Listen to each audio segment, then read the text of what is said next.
therefore I'd like to call on the Liberal candidate for the seat of Macquarie, Louise Markus, to summarise her attitude towards the Macquarie electorate.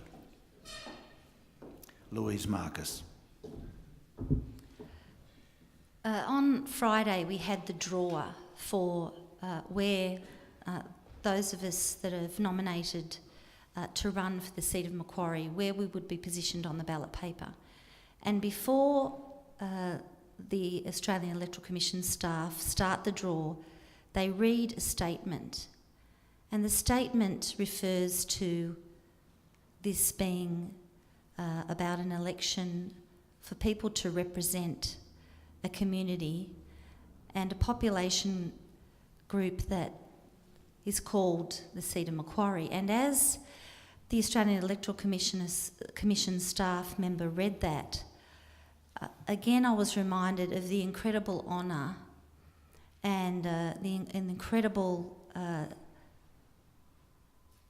not only honour but also opportunity that I have had to be able to represent the people of Macquarie.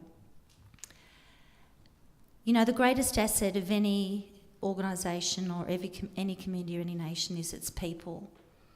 And I'm here because I hope that to the best of my ability I can represent the needs, the issues and the views of the people of Macquarie. And that varies.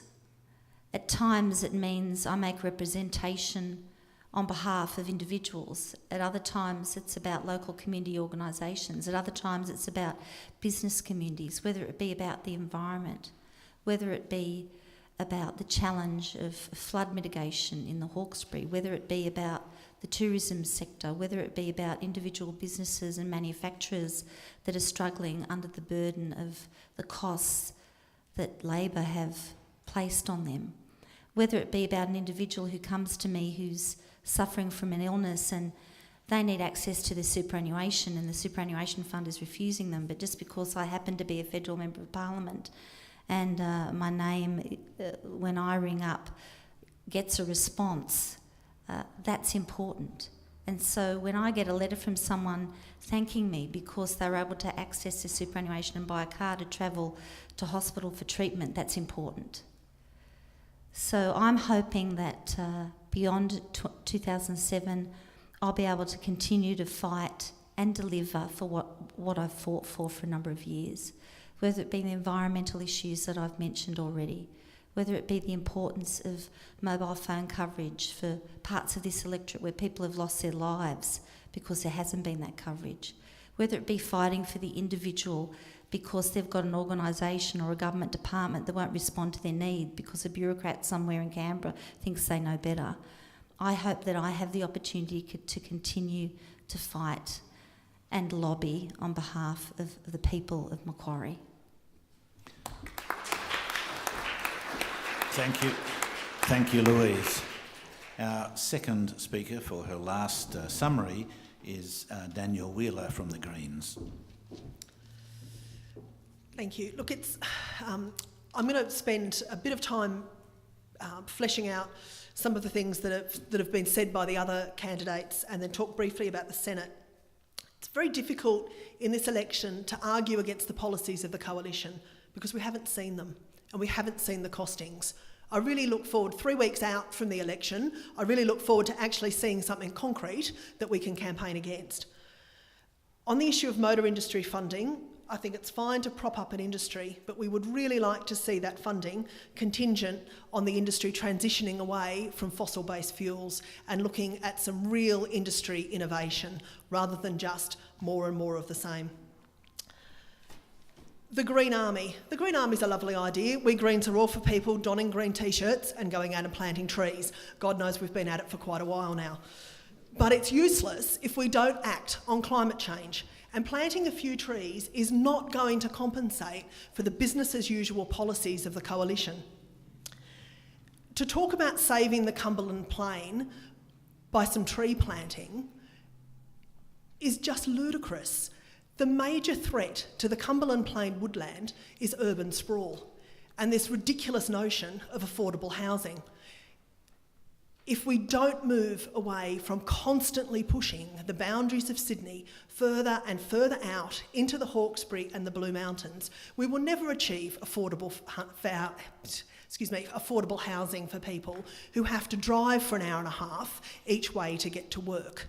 It's not affordable housing when you can only afford the mortgage, but you can't afford the extra car, the tolls, the petrol and the additional childcare. So let's get real on the Cumberland Plain and talk about what's really threatening it and what is really going to save it. Good planning is what will save the Cumberland Plain. Another point of difference that I didn't get to on education funding, because I'm terrified of that light, is the distinction between Labor and the Greens funding. We want an additional $2 billion worth of funding on top of the Gonski funding proposed. And our funding won't come from TAFE and university cuts. Our funding is additional funding. It's stupid to cut funding from one education sector to fund another. It's not easy being green. If Susan thinks it's easy being green, I challenge her to walk through the streets of the Hawkesbury on election day wearing a green t-shirt, because it's not. With a conscience that sits on the shoulder of the major parties. We don't care who takes up our policies. This isn't about ego and what comes under a Greens badge.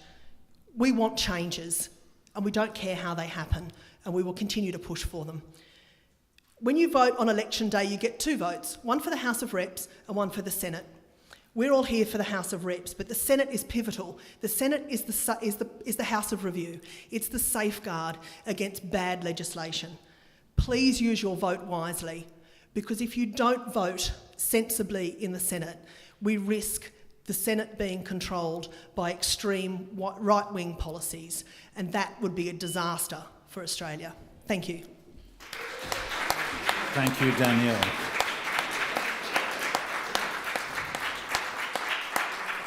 And to close the formal part of our debate, I'd like to call on Susan Templeman to make her closing remarks. Susan. In the last 2 terms of government, Labor has provided the biggest increase that pensioners have ever had. We brought about equal pay for community sector workers, giving them a 4.5% pay rise. We've allocated $6 billion to social housing. We've provided $5 billion to tackle the issue of homelessness. We got through a global financial crisis with a AAA credit rating, low unemployment, low inflation and low interest rates. It's a pretty damn good record, and that's only just starting to scratch the surface of it. If Labor doesn't win this election, it's going to be a tougher Australia that we live in. It's going to be tougher for people to access the internet, particularly in the Blue Mountains and Hawkesbury. The opposition's NBN policy bears no resemblance to Labor's. It involves people paying between $3,000 and $5,000 to get the optic fibre connected from a box that sits on their street somewhere, a target for graffiti, through to their house. So there is no equity in the Coalition's policy. I can't see renters forking out $3,000 to $5,000 to have the internet connected, nor can I see university students being able to cope with that, unless every landlord decides that they'll put it in which case, gee, I think rents might go up.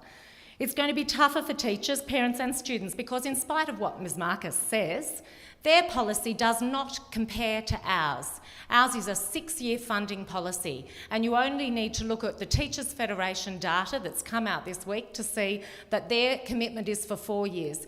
And over 6 years, our commitment is $34 million more than what they're prepared to commit. It'll be tougher for families if the Liberals win office.